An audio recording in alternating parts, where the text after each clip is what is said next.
হ্যাঁ বন্ধুরা, আজকের ভিডিওটি খুবই গুরুত্বপূর্ণ আপনাদের জন্য। ধরে নিন আপনার পরিবারের কোনো সদস্য আর নেই, তো সেক্ষেত্রে আপনার যে রেশন কার্ডটি আছে সেটা কিন্তু স্যারেন্ডার করতে হয় সরকারি নিয়ম অনুযায়ী। ধরে নিন সেই রেশন কার্ডের সঙ্গে আধার লিঙ্ক তো আছে কিন্তু কোনো মোবাইল নাম্বার লিঙ্ক নেই, সেই সদস্য মারা গেছে 10 বছর আগে। তো কিভাবে আপনি এই কার্ডটিকে স্যারেন্ডার করবেন? এটাও ধরে নিন আপনার ওই পরিবারে আর যে সদস্য আছে আধার তো লিঙ্ক আছে কিন্তু পার্টিকুলার কোনো মোবাইল নাম্বার লিঙ্ক নেই। সেক্ষেত্রে আপনি কিভাবে যিনি মারা গেছেন 10 বছর আগে সেই কার্ডটিকে স্যারেন্ডার করবেন? অবশ্যই এটা ডিজিটাল কার্ড। তো আজকে আমি এই ভিডিওতে সম্পূর্ণ তথ্য এবং বিস্তারিত তথ্য দেবো। আপনারা অবশ্যই এটা বাড়িতে বসে নিজে করতে পারবেন। তাছাড়া কোনো ভিএলই বন্ধু বা কোনো অনলাইন অপারেটর যদি ভিডিওটি দেখে থাকে, আশা করি এটাও তাদের অনেক উপকারে আসবে। যেহেতু মোবাইল নাম্বার লিঙ্ক নেই, সেক্ষেত্রে ওনাকে ওই কার্ডটিকে সারেন্ডার করা খুব সহজ ব্যাপার নয়। রেশন কার্ড ডিপার্টমেন্টের সিটিজেন সার্ভিসে গিয়ে ডাইরেক্ট আপনি রেশন কার্ডের নাম্বার এন্ট্রি করে সেখান থেকে কিন্তু সারেন্ডার করতে পারেন। তো সেখানে কিন্তু একটা বিষয় মনে রাখতে হবে, সেই রেশন কার্ডের সঙ্গে আধার কার্ড এবং মোবাইল নাম্বার যুক্ত থাকতে হবে, নাহলে কিন্তু আপনার কার্ডটি সারেন্ডার হবে না। আমি আজকে এই ভিডিওতে সম্পূর্ণ একটা বিস্তারিত তথ্য দিয়ে আপনাকে দেখাচ্ছি এই কার্ডের সঙ্গে কোনো মোবাইল নাম্বার যোগ নেই, সদস্যটি মারা গেছে 10 বছর আগে, সেই ফ্যামিলিতে যে আমি এন্টার করবো সেই ফ্যামিলির কোনো সদস্যের সঙ্গে পার্টিকুলার কোনো মোবাইল নাম্বার কিন্তু যোগ নেই। একটা কথা বলে দিই, এই কার্ডটি সম্পূর্ণ কিন্তু ইনঅ্যাক্টিভ। তাই বন্ধুরা, এই ভিডিওটা একটু লম্বা হবে, আপনার ধৈর্য সহকারে দেখুন এবং কোথাও স্কিপ করবেন না। তো আরেকটা আমি রিকোয়েস্ট করবো আপনাদের কাছে, আপনারা যদি চ্যানেল প্রথমবার আসেন চ্যানেলটিকে অবশ্যই সাবস্ক্রাইব করে নেবেন এবং বেল নোটিফিকেশন অন করে নেবেন, এবং একটা লাইক এবং বন্ধুদের সাথে শেয়ার করতে ভুলবেন না। প্রথমে চলে আসবো রেশন কার্ড ডিপার্টমেন্টের অফিসিয়াল ওয়েবসাইটে। আসার পরে এখানে self service of ration card ডিপার্টমেন্টে আসার পর এখান থেকে দেখবেন ration card surrender, ration card সমর্পণ বলে একটা অপশন আছে। এই অপশনে আসবো। অপশনে আসার পরে এখানে আপনাকে ওই রেশন কার্ডের নাম্বারটা এন্টার করতে হবে যেটা আপনি সারেন্ডার করতে চাইছেন। এখন আমি রেশন কার্ডের নাম্বারটা এন্টার করছি। তো বন্ধুরা, আমি প্রথমে এটাই করে দেখাচ্ছি যেটা সাধারণভাবে রেশন কার্ডকে সারেন্ডার করা হয় এই পদ্ধতিতে। এখানে সার্চে ক্লিক করার পর দেখতে পাবেন এখানে নাম শো করছে, জেন্ডার শো করছে, ডব শো করছে না, আধার কার্ড নাম্বার শো করছে, কার্ড স্ট্যাটাস কি ইনঅ্যাক্টিভ দেখাচ্ছে। তো আপনাকে বলেছিলাম এটা ইনঅ্যাক্টিভ একটা কার্ড। তো এক্ষেত্রে এখানে এটাকে সারেন্ডার করবো কিভাবে? এখান থেকে কিন্তু সোজাসুজি ভাবে এই কার্ডটাকে সারেন্ডার করা যাচ্ছে না। আপনারা এখানে দেখতে পাচ্ছেন কোনো অপশন নেই, কোনো অপশন কিন্তু এখানে নেই। এখানে বলছে ইকেওয়াইসি করার জন্য। এটা ইনঅ্যাক্টিভ কার্ড, প্রথমে ইকেওয়াইসি করার জন্য। উনি তো 10 বছর আগে মারা গেছেন, তো ইকেওয়াইসি কি করে হবে? তো এই অবস্থাতে আপনার কি হবে কার্ডটিকে সারেন্ডার করবেন সেটাই আজকে আপনাদের দেখাবো। আমি প্রথমে চলে যাব লিঙ্ক ডিলিঙ্ক মোবাইল নাম্বারে। আমি রেশন কার্ডের নাম্বারটা এখানে এন্টার করব, যেটা আধারের মাধ্যমে মোবাইল নাম্বার আপডেট করা হয়। সেই অপশানে এসে আমি কিন্তু এখন আমি চাইছি একটা নতুন মোবাইল নাম্বার অ্যাড করার জন্য। সার্চে ক্লিক করার পর এখানে সে একই কথা বলছে, ঠিক আছে, ইকেওয়াইসি করতে হবে। তো ইকেওয়াইসি করার জন্য আমরা কি করলাম না, আবার রেশন কার্ডের নাম্বারটা এন্টার করলাম। কার্ডটা যেহেতু ইনঅ্যাক্টিভ হয়েছিল, এবারে আধার কার্ডের নাম্বারটা এখানে আমি এন্টার করছি। ব্যক্তিটা কিন্তু মনে রাখবেন, ব্যক্তিটা কিন্তু মারা গেছে 10 বছর আগে। আধার নাম্বার কিন্তু আছে, সেই আধার নাম্বারটা আমি এন্টার করে দেখছি এখান থেকে কি বলা হচ্ছে। আমি আধার নাম্বারটা এন্টার করলাম, চেক বক্সে টিক করার পর সেন্ড ওটিপি করলাম, প্রসেস হচ্ছে। এবারে দেখুন এখানে কিন্তু ওটিপি একটা গেছে, আধার নাম্বারের সঙ্গে যে মোবাইল নাম্বারটা যোগ ছিল সেখানে। কিন্তু দুর্ভাগ্যের বিষয় সেই মোবাইল নাম্বারটাও কিন্তু আর নেই। 10 বছর আগে তো মোবাইল নাম্বারটা কিন্তু ডিঅ্যাক্টিভেট হয়ে গেছে বা কোনো কারণে হারিয়ে গেছে বা নেই। তো এই ক্ষেত্রে কি করবেন আপনারা? মোবাইল নাম্বারও অ্যাড করা যাচ্ছে না, ইকেওয়াইসি করার পর অ্যাক্টিভ হয়ে যেত, অ্যাক্টিভ করার পর আপনি সারেন্ডার করতে পারতেন, কিন্তু তাও কিন্তু এখন সম্ভব না, কারণ মোবাইল নাম্বারটা হারিয়ে গেছে। এখন আমি চলে এসেছি ডিজিটাল রেশন কার্ডের হোমে। এবারে আমি একটা ফ্যামিলির মোবাইল নাম্বার এন্টার করে দেখছি মোবাইল নাম্বারটা কিন্তু সেখানে লিঙ্ক নেই। অর্থাৎ আমি যে ফ্যামিলির মধ্যে ঢুকে সেটাকে সেই কার্ডটিকে সারেন্ডার করব এমন কোনো এখানে কিন্তু পরিস্থিতি আমি দেখতে পাচ্ছি না। বুঝতে পারলে আমি কি বোঝার চেষ্টা করছি? আপনারা যখন এইভাবে করবেন দেখবেন যে আপনাদের কাছে এরকম সমস্যাগুলো আসবে। যদি সেটা অ্যাক্টিভ থাকে না সারেন্ডার করতে পারবেন। তো বর্তমানে আমি যেটা দেখতে পাচ্ছি এই কার্ডটিকে সারেন্ডার করতে গেলে অন্যভাবে এটাকে সারেন্ডার করতে হবে। এখন আমি লিঙ্ক বাটনে ক্লিক করলাম। আমি একটা পরিবারের অন্য সদস্য একটা রেশন কার্ড নাম্বার আমি এখানে এন্টার করব। এখন রেশন কার্ডের নাম্বারটা এন্টার করে নিচ্ছি। এবার সার্চ বাটনে ক্লিক করলাম। এখানে দেখতে পাচ্ছি আধার লিঙ্কটা অলরেডি হয়ে আছে, কিন্তু এখানে পার্টিকুলার কোনো মোবাইল নাম্বার এখানে কিন্তু লিঙ্ক করা হয়নি, আধার কিন্তু লিঙ্কড হয়ে আছে। এবারে আমি চেক বক্সে টিক করলাম, কিন্তু যখনই এন্টার আধার কার্ডে কার্সারটা নিয়ে এলাম দেখতে পাচ্ছেন এখানে আপনার কিন্তু একটা ব্লক হয়ে আছে। এখানে কিন্তু চেঞ্জেস করে যাচ্ছেন, মানে আধার সংখ্যাটা এখানে এন্টার করার সময় এখানে কিন্তু সেই অপশনটা কাজ করছে না। আমি সেন্ড ওটিপিতে ক্লিক করলাম, যখন ওটিপিতে ক্লিক করলাম দেখতে পেলাম এখানে কি করছে, ডাউনলোড ইট অলরেডি সিডেড ম্যাচিং আধার কার্ড।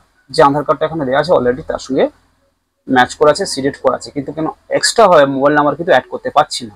আসলে আমি এটাই করতে চাই, ফ্যামিলির কোনো মেম্বারের সাথে মোবাইল নাম্বারটা অ্যাড করবো, এবারে ফ্যামিলিতে এন্টার করে ওখান থেকে আমি সারেন্ডার করতে চাইছি। তাহলে এখন কি করা প্রয়োজন আছে বা কি করবেন?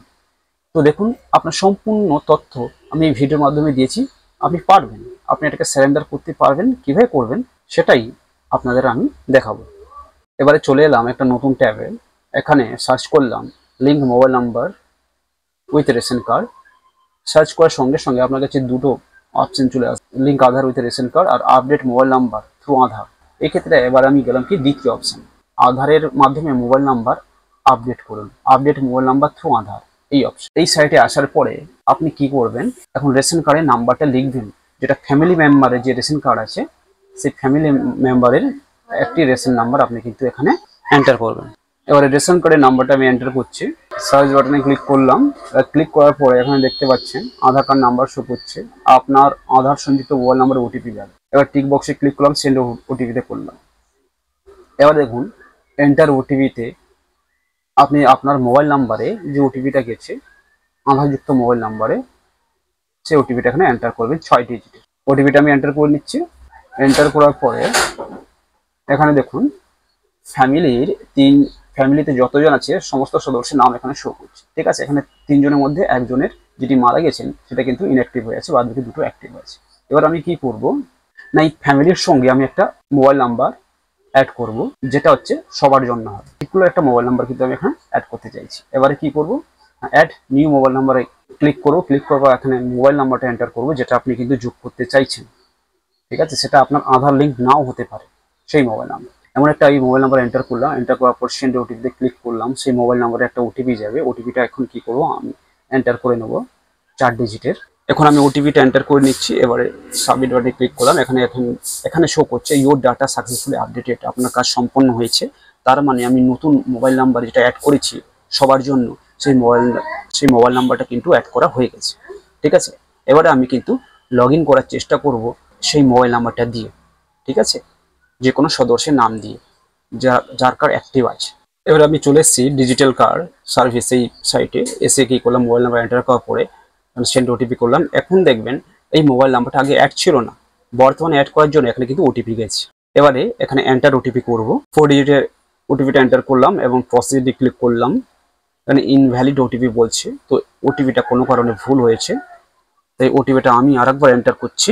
এখন প্রসিডে ক্লিক করলাম। ক্লিক করার সাথে সাথে দেখবেন এখন ফ্যামিলির সমস্ত ডিটেলসটা কিন্তু ওপেন হয়ে গেছে, ঠিক আছে। আমি এটাই বলতে চাইছিলাম, অর্থাৎ আপনাকে কোনো কার্ড সেন্ডার করতে গেলে যদি ইনঅ্যাক্টিভ থাকে বা মোবাইল নাম্বার যোগ না থাকে পার্টিকুলার ফ্যামিলির সঙ্গে, তাহলে মোবাইল নাম্বার অ্যাড করে তারপরে আপনি কিন্তু ফ্যামিলিতে এন্টার করতে পারবেন।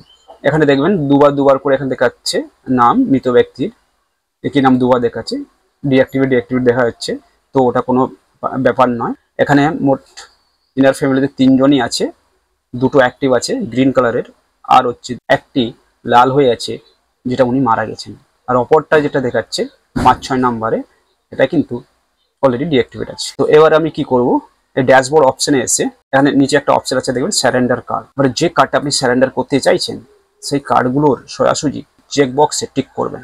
এখানে দুটো নাম্বার দেখাচ্ছে, মানে 1 এবং 2 এ একই মেম্বারই দেখাচ্ছে, এই দুটোই আমি সিলেক্ট করে নিলাম, ঠিক আছে। এটাকে আমি কিন্তু সারেন্ডার করতে চাইছি। তো চেক করার পরে এখানে আমি নেক্সটে ক্লিক করব। ক্লিক করার পরে আপনি যে কার্ডটা সারেন্ডার করতে চাইছেন কি কারণে, তাহলে এখানে যেহেতু ব্যক্তিটি মারা গেছেন তাই আমি এই অপশনটা দিলাম, the concern family members have died. আপনার ক্ষেত্রে আলাদা হতে পারে, আপনি চুজ করে নেবেন। এবারে উনি যে মৃত তার একটা প্রুফ আপনাকে কিন্তু আপলোড করতে হবে, অর্থাৎ ডেথ সার্টিফিকেট আপনি কিন্তু এখানে আপলোড করবেন। আমার ক্ষেত্রে ডেথ সার্টিফিকেটই হবে, কারণ উনি মৃত, তাই ডেথ সার্টিফিকেট আমি কিন্তু এখানে আপলোড করব। আপনার ক্ষেত্রে আলাদা হতে পারে। এখানে আপনারা কি করবেন, যে ডকুমেন্টসটা আছে স্ক্যান করে নেবেন। আমি স্ক্যান করে নিচ্ছি, বা পূর্ব থেকে আপনারা স্ক্যান করতে পারেন। আপনার ধৈর্য সহকারে ভিডিওটা দেখুন, আশা করি আপনাদের এটা অনেক কাজে আসবে। আবার আমি অলরেডি স্ক্যান করে নিচ্ছি, এবার স্ক্যান করা কপিটা আমি কিন্তু এখানে আপলোড করব। আপনারা দেখে নেবেন স্ক্যানটা পরিষ্কারভাবে হয়েছে কিনা। তো এখানে লিখে দিলাম একটা ডেথ সার্টিফিকেট বলে। এবারে কি করব, সেই ফাইলটাকে আমরা কি করব, আপলোড করে দিয়েছি। এবারে চেক বক্সে টিক মারবো, okay I agree that I do not need to make any changes after submitting. এই অপশন ক্লিক করার পর আপনারা কি করবেন, ফাইল সাইজ গ্রেটার দেন, এখানে দেখবেন ফাইল সাইজটা বলছে এখানে বেশি হয়ে গেছে। সেক্ষেত্রে এই ফাইল সাইজের সেই ফাইলটিকে আপনাকে কিন্তু রিডিউস করতে হবে, তাহলে কিন্তু এই ফাইলের এমবিটা কিন্তু কমে যাবে। সেক্ষেত্রে আমরা অ্যাডব ফটোশপে যাব।